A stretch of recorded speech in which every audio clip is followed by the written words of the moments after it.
My mom tried to redirect my inheritance to her golden boy, so I fought back and stripped her of every bit of control she had left. When I was 7 and my older brother, Tyler, was 10, his birthday party had a hired DJ, inflatable water slides, and was catered from his favorite restaurant. My birthday that same year, I got a half-hearted "your mom wanted me to say happy birthday" from my dad, which was followed by, well, nothing. I didn't get cake or a single present, but I didn't even cry because, by that point, I had already been taught and fully knew that I was less than my brother. As we got older, the differences were impossible to ignore. I remember spending 6 months babysitting to save up for a laptop when I was 14. When Tyler saw it, he immediately wanted a laptop too and threw a fit. Instead of teaching him about saving money, my parents went out the next day and bought him a much better model than mine. I think my dad actually noticed the look of disappointment on my face, and he consoled me by advising me to stop being an ungrateful piece of crap and to be grateful for what I was given. School should have been my escape, but instead, it was simply another way for my parents to show their favoritism. In 6th grade, I had a solo in the winter concert that I practiced for endlessly, but on the night of the performance, my parents showed up at the very end. Their excuse for barely showing up was comforting Tyler after he got an eyelash in his eye. When I expressed my hurt feelings later that night, my mom said I was being dramatic and should be more understanding of my brother's health issues. Academically, nothing I did seemed to matter. I joined the debate club, maintained straight A's throughout middle school, and even won first place in a statewide writing competition. But my parents just kept reminding me I wasn't good enough.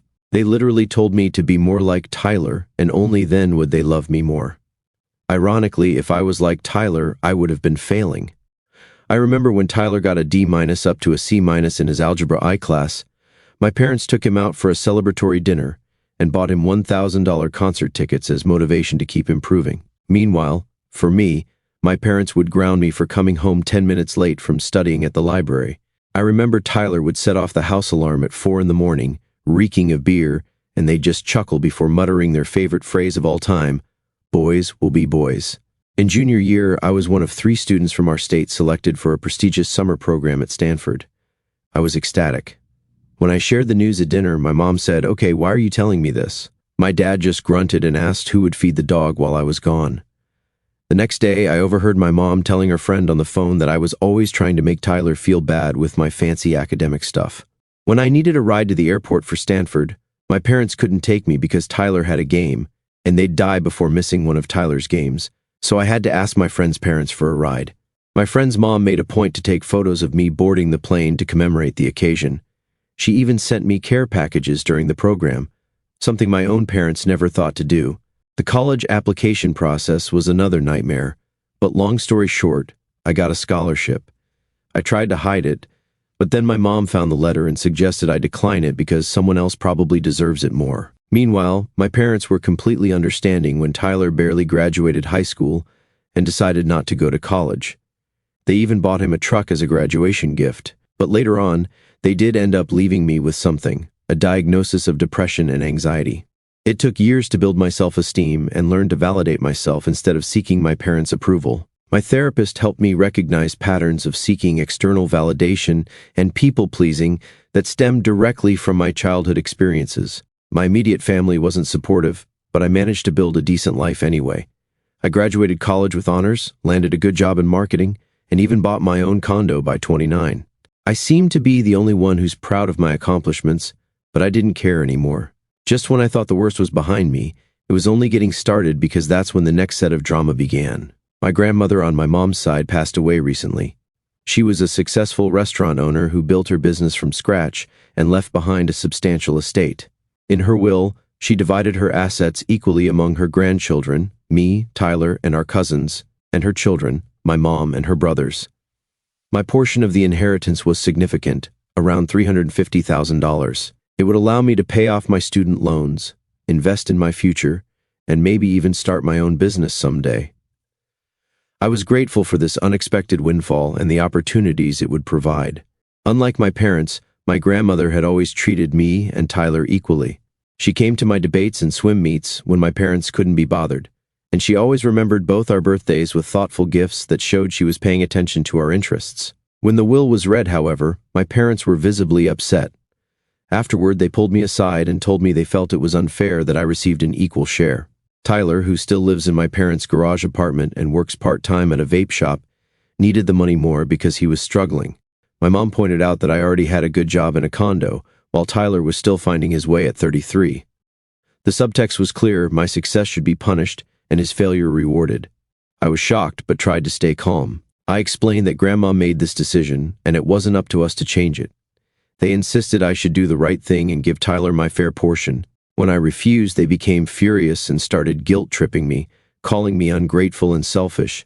My dad reminded me of how they'd sacrificed everything for my education, though I had earned scholarships and worked throughout college to minimize their financial contribution. My mom dredged up every instance she could think of where they had helped me. She brought up paying for my glasses in middle school, buying basic school supplies, and letting me live at home during my first year of college, even though I worked part-time to contribute. She conveniently forgot about the truck they bought Tyler, the countless shopping sprees, and the fact that they still support him at 33.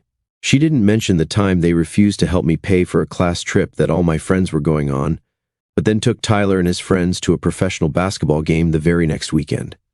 Things escalated quickly. My mom, who was acting as executor of the will, announced she would be interpreting Grandma's intentions and giving Tyler my entire share in addition to his own. She claimed Grandma would have wanted it this way if she had understood our unique family situation. She even suggested that Grandma had been confused in her final years, despite everyone else agreeing that my grandmother had been sharp as a tack until the end. I was devastated. This was not only clearly illegal, but also a painful reminder of how little my parents valued me.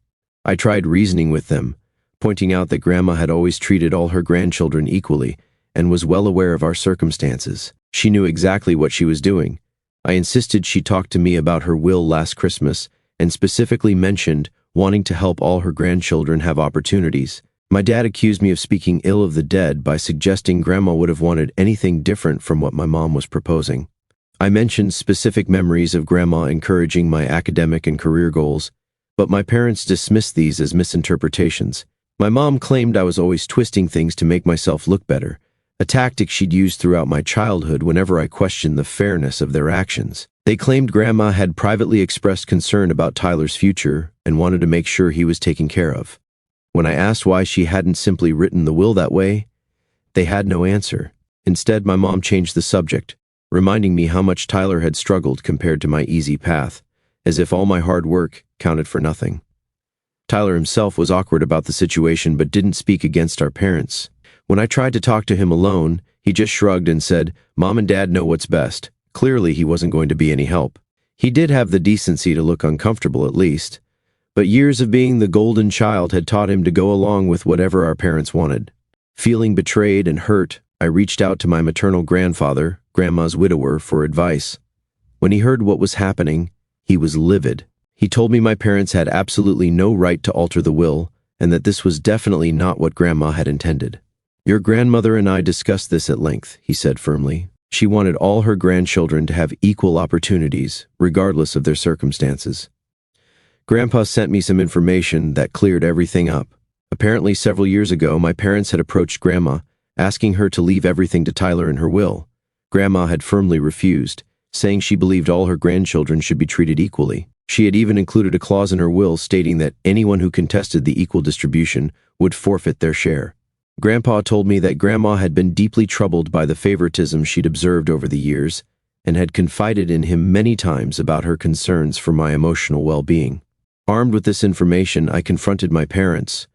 They were shocked that Grandpa had revealed their earlier attempt to influence the will. My mom tried to defend it by saying they were only looking out for Tyler's future, but I could see the guilt on their faces. For possibly the first time ever, they seemed genuinely ashamed of being caught in their favoritism. My dad couldn't even look me in the eye. Grandpa took immediate action. He contacted the other executor of the will and their attorney. He also reached out to my mom's brothers, who were equally outraged at what she was trying to do. Together, they put a stop to my mom's scheme and ensured the will would be executed as written. My Uncle Mark was particularly vocal, telling my mom that her behavior was disgusting and that he was ashamed to call her his sister. This was the first time I'd ever seen anyone in the family directly confront my parents about their treatment of me. My parents were forced to back down, but they're furious with me. They accused me of not handling this within the family and turning everyone against them. My dad ranted about how I had torn the family apart and betrayed them. When my mom threatened to cut me out of their will completely, I told her I never expected anything from them anyway. "You've made it clear all my life where I stand," I said quietly. "Why would I expect anything different now? Now they're threatening to cut off all contact if I accept the inheritance. My dad even said I wouldn't be welcome in their home if I took money that should go to Tyler." In a particularly low blow, my mom said that accepting the money proves I never really loved them and was just waiting to profit from their death. "After everything we've done for you," she cried dramatically, as if providing basic necessities to a child deserved eternal gratitude and obedience. "The extended family is divided. Some of my cousins are supportive, understanding the long-standing favoritism and respecting me for standing up for myself. Others think I should have given in to keep the peace because family harmony is more important than money. My cousin Rachel told me that, while she understood my position, sometimes it's easier to just go along with things to avoid drama, a perspective I've heard all my life, but I'm finally ready to reject. My mom's brothers are definitely on my side, which has strained their relationship with her as well. My Uncle James pulled me aside at a family gathering and told me how proud he was of me for standing my ground. "Your grandmother would have been proud too," he said. "She always admired your resilience. That meant more to me than he could possibly know. Tyler is caught in the middle of all this. He privately told me he feels bad and didn't ask for this, but he's not willing to stand up to our parents. He's been trained his whole life to depend on them and seek their approval, so I don't completely blame him. Still, part of me wishes he would stand up for me, just this once. I know it's not fair," he admitted during a rare moment of self-awareness, "but I don't know how to say no to them. I never have. This situation has brought up a lot of old pain and resentment. I find myself remembering all the times I was overlooked or dismissed in favor of Tyler, the missed birthdays, the school events my parents skipped, the achievements that went unacknowledged.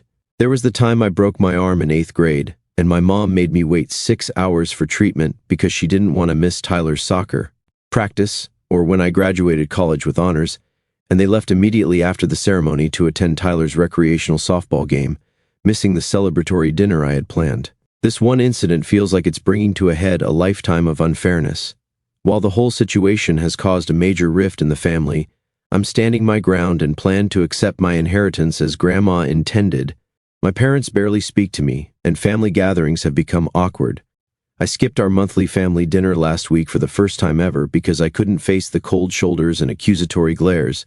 My aunt called later to check on me, saying she understood why I stayed away but missed seeing me. It was a small gesture that helped me feel less isolated. Despite the chaos, a small part of me feels empowered. For the first time in my life, I'm challenging my parents' unfair treatment. I'm asserting my worth and refusing to be written off. It's both terrible and liberating at the same time. My therapist says this is a crucial step in my healing journey, learning to advocate for myself, even when it's uncomfortable or causes conflict. Though I believe I'm in the right here, the family drama is taking its toll. I've started having anxiety attacks again, something I haven't experienced since college. I'm considering going back to therapy to help manage all this stress. Last night, I had a panic attack so severe that my neighbor heard me crying and came over to check on me. The physical manifestation of this emotional turmoil is something I hadn't anticipated. Am I wrong for refusing to comply with my parents' demands and accepting my inheritance? Should I have just given Tyler the money to keep the peace? I'm tired of being the family scapegoat, but I'm also afraid of losing my family completely. Any advice or perspective would be greatly appreciated. 6 months later, so much has happened since my original post. I want to thank everyone for their support and advice. It truly kept me going through some difficult times. First, the legal stuff.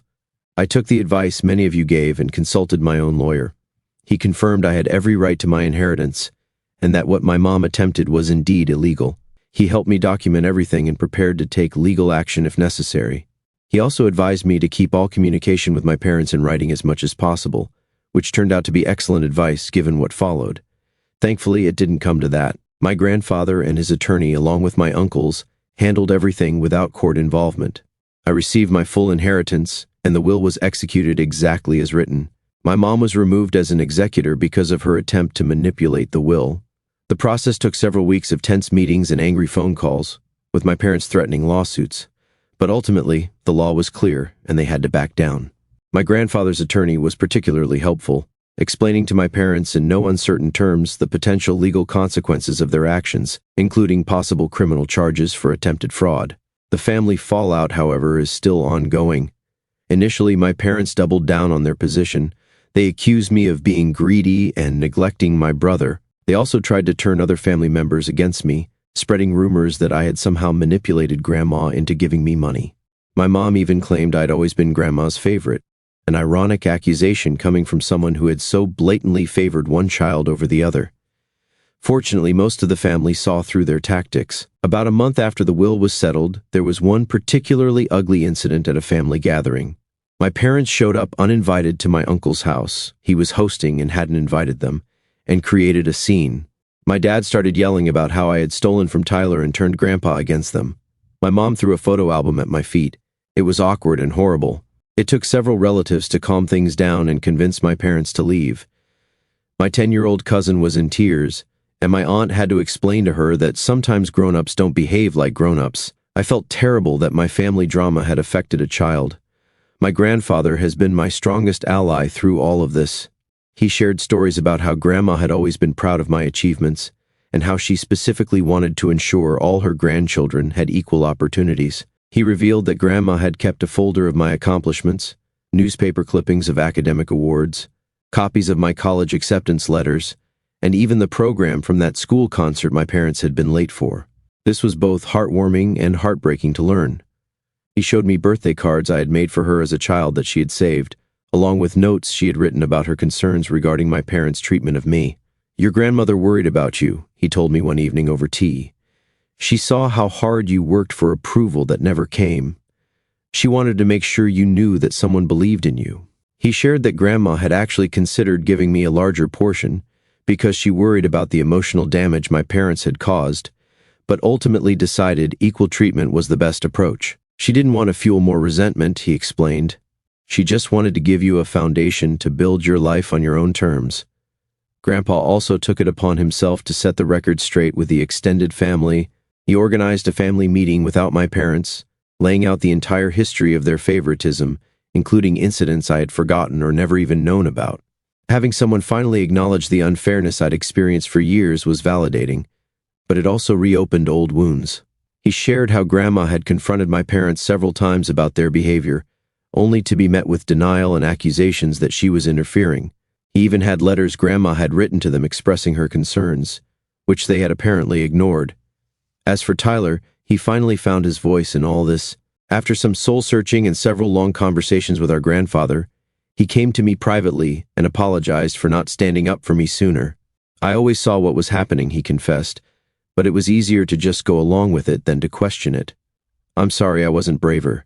We had a long, emotional conversation about our childhood and how it affected us both. Tyler confessed that being the golden child wasn't as great as it seemed. He never learned to stand on his own 2 feet and felt immense pressure to live up to our parents' image of him. He shared stories of times he wanted to accomplish things independently, but our parents would swoop in and do everything for him, robbing him of the chance to grow and learn from his mistakes. "Remember when I wanted to get that job at the movie theater in high school?" he asked. "Mom called them and tried to convince them to pay me more than minimum wage. I was so embarrassed I never went back for my first shift." He also admitted to feeling guilty about the disparities in how we were treated, but was too dependent on our parents' approval to ever speak up. "Every time they bought me something expensive while ignoring your achievements, I knew it was wrong," he said quietly. "But I was afraid if I said anything, they'd withdraw their support, and I had no idea how to function without it." This conversation was a turning point for our relationship. We've started rebuilding the sibling bond that our parents' favoritism had damaged. We've been meeting regularly for coffee to talk and support each other through this family crisis. Last week, we went through old family photos together, and Tyler pointed out numerous instances where our parents' favoritism was visibly evident. Me standing off to the side while our parents fawned over Tyler, or celebrations centered entirely around his accomplishments while mine went unmentioned. It was painful but healing to have these observations validated by someone who was there. To everyone's surprise, Tyler announced he was going to use his inheritance to go to college. He said me standing up for myself inspired him to take control of his own life. He's enrolled in a local community college with plans to transfer to a 4-year university once he decides on a major.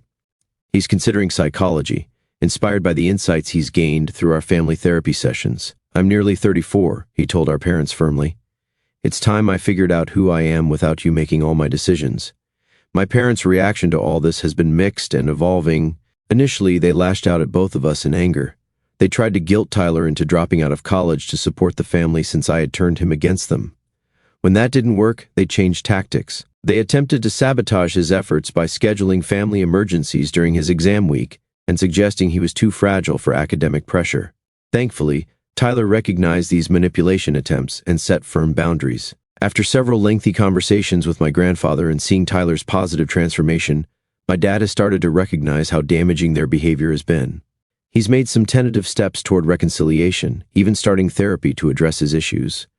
He reached out to apologize, acknowledging his unfairness, and asking for a chance to make things right. It's a slow process, and while I'm cautiously hopeful, I'm also maintaining strong boundaries.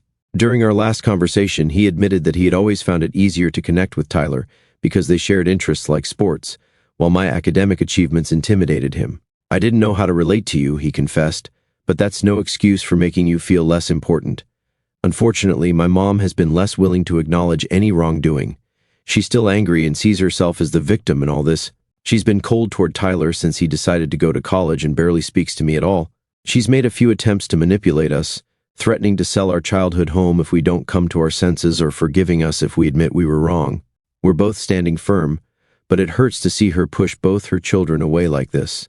During one particularly difficult phone call, she broke down crying, saying she didn't understand why her children were betraying her after she had sacrificed everything for us. When Tyler gently suggested family therapy, she hung up and didn't speak to him for 2 weeks. The dynamics in the extended family have shifted dramatically. I've become closer to my uncles, who have been incredibly supportive, and my grandfather. My uncles have shared stories of dealing with my mom's difficult behavior over the years, which has made me feel less alone in this struggle. My Uncle James revealed that my mom had always been their parents' favorite too, and they had experienced similar treatment growing up. The cycle repeats itself unless someone breaks it, he told me. You're breaking it, and I couldn't be prouder. I've also developed deeper connections with some of my cousins who stood by me. We've started a monthly cousin dinner where we can all catch up without the drama of the older generation. These gatherings have become a safe haven of sorts, filled with laughter and genuine affection. As for me, I've been using my inheritance responsibly. I've paid off my student loans, which has given me an amazing sense of financial freedom. I've worked with a financial advisor to set up a diversified investment portfolio. I've also set aside some funds to potentially start my own business in a few years. I've been researching marketing consultancy firms that specialize in helping small businesses, something I'm passionate about and that aligns with my professional experience. But the most significant use of the money has been paying for therapy for myself and offering to do the same for Tyler. We're both learning to set healthy boundaries with our parents and working through the trauma of our childhood experiences. It's a long journey, but I already feel like I'm developing an understanding and ability to heal from emotional neglect and lifelong favoritism. My therapist has helped me identify and challenge the negative self-talk that resulted from years of being overlooked and undervalued. I've started maintaining a journal to document my progress, and it's remarkable to see how my perspective has shifted over just 6 months. This whole experience has brought some unexpected positive changes to my life. I've learned so much about setting boundaries and standing up for myself. It hasn't been easy, and there are still difficult days, but I feel good about myself for resisting the guilt and pressure. I'm proud of myself. Last week, I was able to calmly decline a request from my mom that would have violated my boundaries without feeling guilty afterward, a small victory that would have seemed impossible a year ago. One of the most surprising outcomes has been a shift in my career path. Dealing with all this family dysfunction and going through therapy has helped me realize how passionate I am about helping others who have experienced similar family dynamics. I'm considering going back to school to become a family therapist, specializing in adult children of emotionally immature parents. I've also started volunteering at a local youth center, mentoring kids from challenging family backgrounds. Being able to provide the kind of support and encouragement I wish I'd had as a child is incredibly fulfilling.